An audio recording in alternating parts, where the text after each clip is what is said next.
Hey everyone, do you want to hard carry your team as Sylveon? Stop using special attack items. Yes, you heard that right. If you're going to be playing Draining Kiss and Mystical Fire, start using Double Band Razor Claw. Trust me. This was a build made by Toonslim that my mate Stu told me about, and it completely blew my mind. Let me show you how I did over 40% of our team's damage and sustained over 80k damage. As always, like up the video, and if you could, give us a sub. We are pushing 2k. In this game, I was jungle as Sylveon, but you don't really need to jungle with this build. I think it works really well in lane.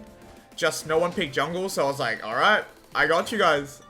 We're going to get 5 off the jungle clear here, so we're going to go up and see how it goes. Mystical Fire is pretty busted with this build, and on the gank, you can see I can do some massive damage. We managed to pick the rolls off super easy.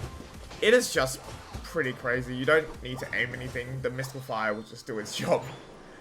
I play a little bit passive here because the birds are going to be coming out 850, so I'm just waiting for my Marrow to come back as well. I think early birds are quite important, especially if you are the jungler, because you do want your team to be a little bit higher level and win that extra farm that is in the middle. I get a little bit hurt here from the little reboot, so I do play a little bit more careful.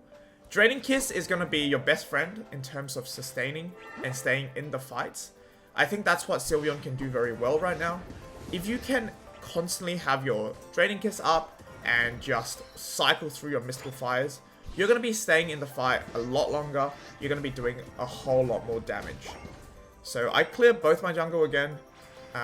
Tried to anyway. And I head down quickly just before the middle birds come out.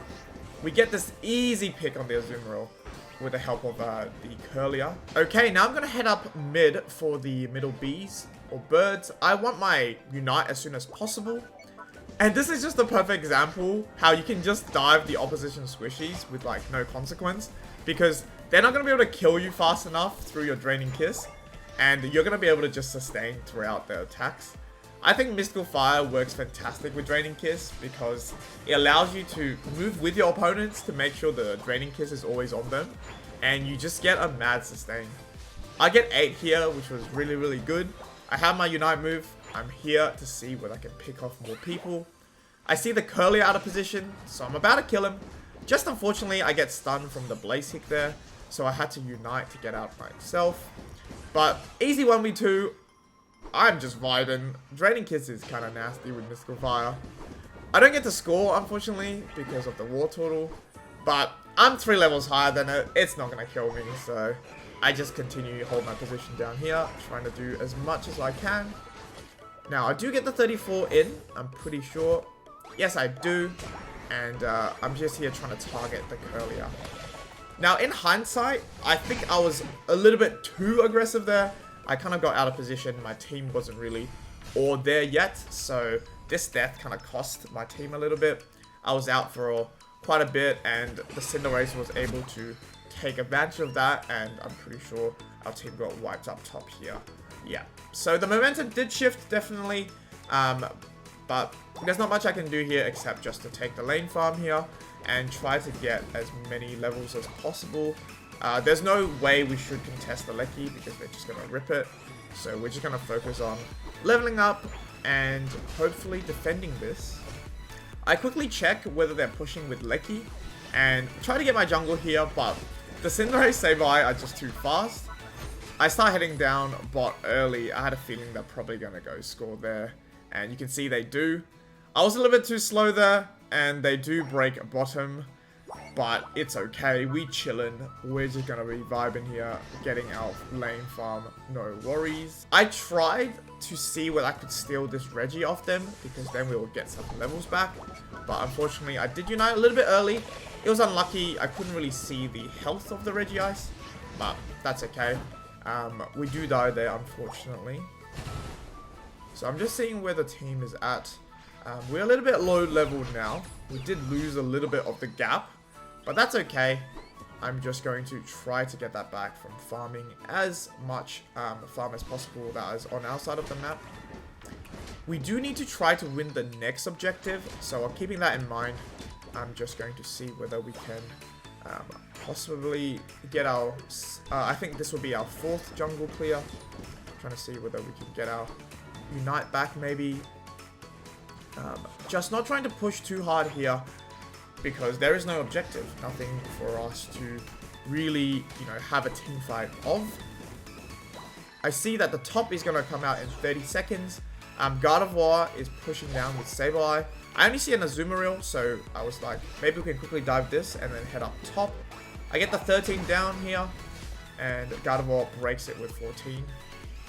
Now, on the other side of the map, they do win the top fight and score quite a bit on top. So, we couldn't really do much there, but this is where we can make a difference. We have the second Lecky coming out. Let's see whether we can win this fight. Now, I'm just trying to stay with the enemy team here, trying to do as much damage as possible. I Unite here to get out of the Cinderace.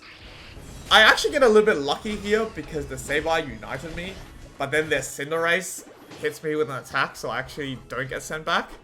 Unlike the Gardevoir, which gets sent back, so we are just free to shred this.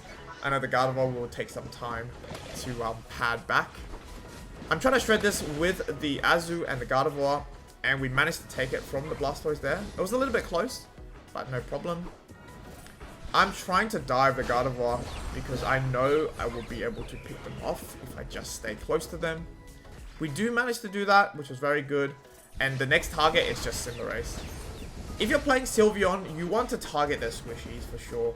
Try to get the damage dealers out of the way, seeing whether we can get this Lecky in. Now, our Azu isn't here anymore, and this is when I was like, okay, maybe we should just retreat. It's just me and Sableye.